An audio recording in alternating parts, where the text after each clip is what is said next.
सुन्नुहोस्, नेपालले बिजुली बनाइरहेको छ तर बेच्न मिलिरहेको छैन। भारत किन्दैन, चीनलाई चाहिँदैन। बङ्गलादेश अब आफै न्युक्लियर इनर्जी बनाउँदैछ तर रोकिएको छैन, किनकि अब नेपाल सरकारले एउटा ठुलो खेल खेल्न लागेको छ र त्यो खेल तपाईको घर, गाडी र पेट्रोल पम्पसम्म सबै बदल्न सक्छ। आज यस भिडियोमा हामी कुरा गर्छौं जेठ 15 गते आउन आँटेको बजेटमा के हुँदैछ र के हुनुपर्छ र यसले तपाईको जीवनमा के असर गर्छ। समस्या बिजुली छ, बेच्न सकिएन। पहिले एउटा कुरा बुझौं, नेपालको सपना थियो पानी बेचेर देश धनी हुनेछ, हाइड्रो पावर बनाउने, भारत र चीनलाई बेच्ने र त्यसबाट देश विकास गर्ने। तर वास्तविकता अलग छ। भारतसँग अझैसम्म ठुलो पावर पर्चेस एग्रिमेन्टको प्राइसिङ मिलेको छैन। चीन आफै सरप्लस इलेक्ट्रिसिटीमा छ, उसलाई नेपालको बिजुली किन्नै जरुरत छैन र बङ्गलादेशले हालै न्युक्लियर इनर्जीतर्फ कदम चालेको छ। अर्थात् एक्सपोर्ट ड्रिम एकदमै स्लो छ। तर यसको मतलब नेपालको इनर्जी सेक्टरको भविष्य अँध्यारो छ भन्ने होइन, बरु खेल अब भित्रैबाट सुरु हुँदैछ। सरकारको रणनीति इलेक्ट्रिक कन्जम्सन 2083 अप्रिल 26 मा सरकारले एउटा ऐतिहासिक डकुमेन्ट जारी गर्यो। नाम हो energy consumption growth and export strategy 2083। यसको मुख्य लक्ष्यहरू के रहेका छन्? पहिलो, नेपालमा सन् 2036 सम्म 24,500 मेगावाट बिजुली उत्पादन गर्ने। दोस्रो, त्यसमध्ये 15,000 मेगावाट एक्सपोर्ट गर्ने। तेस्रो, देशभित्रै प्रति व्यक्ति बिजुली खपत 450 किलोवाट आवरबाट बढाएर 1500 किलोवाट आवर पुर्याउने। अर्थात् बाहिर बेच्न मात्र नभएर भित्र पनि बिजुली भरपुर युज गर्ने। अनि यो गर्न 5वटा ठुलो कदमहरू चाल्न लागेको छ। ती 5 कदमबारे आउनुहोस् एक एक गरी कुरा गरौँ।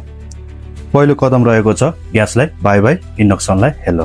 तपाईको घरमा ग्यास सिलिन्डर छ र त्यो सिलिन्डरभित्र नेपालले कति पैसा चलिरहेको छ थाहा छ?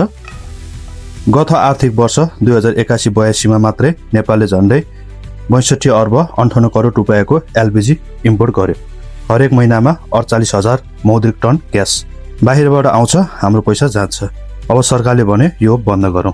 Energy consumption growth and export strategy 2083 अनुसार सन् 2032-33 सम्ममा एलपीजी सब्सिडी बिस्तारै हटाइनेछ र त्यो पैसा बिजुली चुल्होमा अनुदान दिन प्रयोग गरिनेछ। नेपाल ओयल कर्पोरेसनले मात्र यस अनुदानमा वार्षिक 30 अर्ब रुपैयाँ भन्दा बढी खर्च गरिरहेको छ। त्यो 30 अर्ब यदि इन्डक्सन स्टोभ सब्सिडीमा गयो भने विद्युतीय चुल्हो एलपीजी भन्दा 65% सस्तो बन्न जान्छ।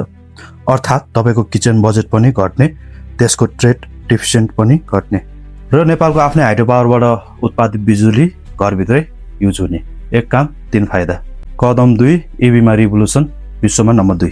अब एउटा तथ्य जुन सुन्दा विश्वासै नलाग्न सक्छ। इन्टरनेसनल इनर्जी एजेन्सी र एम्बरको डाटा अनुसार सन् 2025 मा नेपालले बिकेका नयाँ गाडी मध्ये 73% इलेक्ट्रिक भेहिकल थिए। विश्वमा नर्वेपछि नेपाल दोस्रोमा छ। नर्वेमा 97% र नेपालमा 73% रहेको छ। जर्मनी जहाँ BMW र मर्सिडिज बन्छ त्यहाँ मात्र जम्मा 29% रहेको छ। अमेरिकामा मात्र झन् 10%। सन् 19 मा नेपालमा मात्र 8% इभी थियो। 6 वर्षमा 8बाट 73%। यो कसरी भयो? कारण हो ट्याक्स एक्जेम्पसन, हाइड्रो पावरबाट सस्तो बिजुली र राइजिङ पेट्रोल प्राइसेस। अब यो मोमेन्टमलाई आउने बजेटमा कसरी थप्न सकिन्छ? सबभन्दा पहिले इभी चार्जिङ इन्फ्रास्ट्रक्चरमा ठुलो इन्भेस्टमेन्ट गर्ने। दोस्रो, पेट्रोल र डिजल गाडीमा प्रोग्रेसिभली बढी ट्याक्स लगाउन सकिन्छ। तेस्रो नम्बरमा रहेको छ सार्वजनिक यातायात जस्तै बस, मिनी बसहरूलाई इभीमा कन्भर्ट गर्न सब्सिडी दिने, किनकि अहिले प्राइभेट कारमा इभी आएको छ। पब्लिक ट्रान्सपोर्ट अझैसम्म पुरानै रहेको छ। यदि यो ग्याप भयो भने पेट्रोल इम्पोर्ट अझ घट्छ। कदम 3, data centre Nepal digital hub बन्ने सपना। अब कुरा गरौँ त्यो न्युजबारे जुन सबैतिर भाइरल भयो। गुगलले नेपालमा 5 अर्बको डाटा सेन्टर खोल्दैछ अरे। तर यहाँ एउटा महत्त्वपूर्ण कुरा बुझ्नु जरुरी छ। काठमाडौँ पोस्ट सहित धेरै मिडियाले क्ल्यारिफाई गरिसकेका छन् कि गुगलले नेपालमा डाइरेक्ट इन्भेस्टमेन्ट गरेको होइन।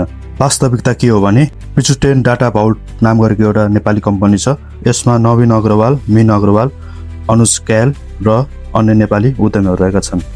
यिनीहरूले नेपालकै डोमेस्टिक इक्विटी लक्ष्मी सनराइज ब्याङ्कको क्रेडिट फेसिलिटी सहित करिब 5 अर्ब रुपैयाँ लगानी गर्दैछन् र गुगल टेक्नोलोजी प्लेटफर्म प्रोभाइडरको रूपमा पार्टनर मात्र रहनेछ। ठिक त्यसरी नै जसरी एउटा होटलले बुकिङ.com को प्लेटफर्म युज गर्छ। बुकिङ.com ले होटल बिल गर्दैन, प्लेटफर्म मात्र दिन्छ। तर यो कम रोमाञ्चक छैन, बरु यो त झन् राम्रो खबर हो।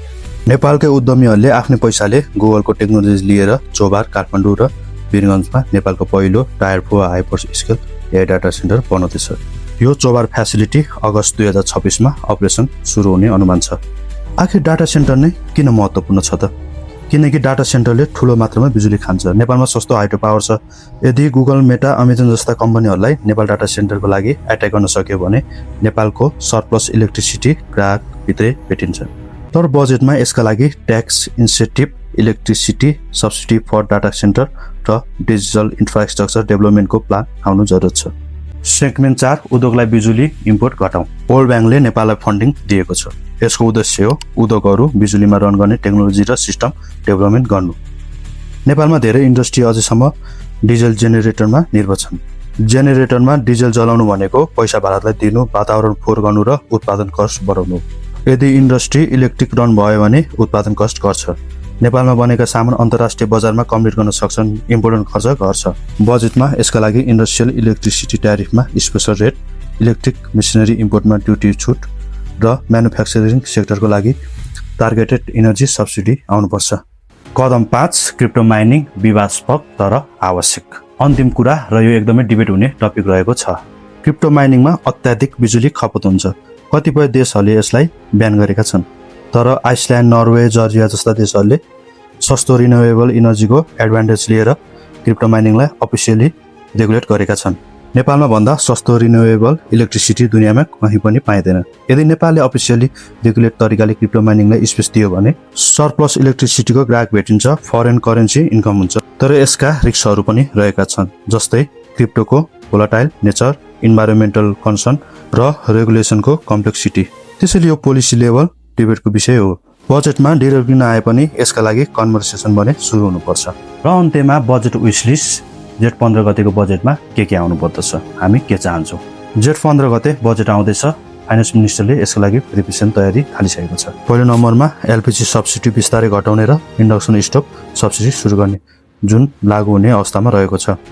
2 नम्बरमा इभी चार्जिङ स्टेसनको राष्ट्रव्यापी नेटवर्क एक्सपेन्सन बजेट ल्याउने।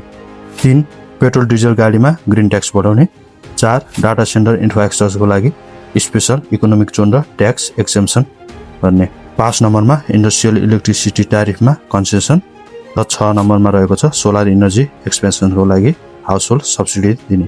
यी एक कदमले नेपालको ट्रेड डेफिसिट घटाउन सक्छ, विदेशी मुद्रा आर्जन गर्न सक्छ र नेपाललाई आर्थिक उन्नतिको बाटोमा लान सक्छ र देशभित्रै रोजगारीको अवस्था सिर्जना गर्न पनि सक्छ।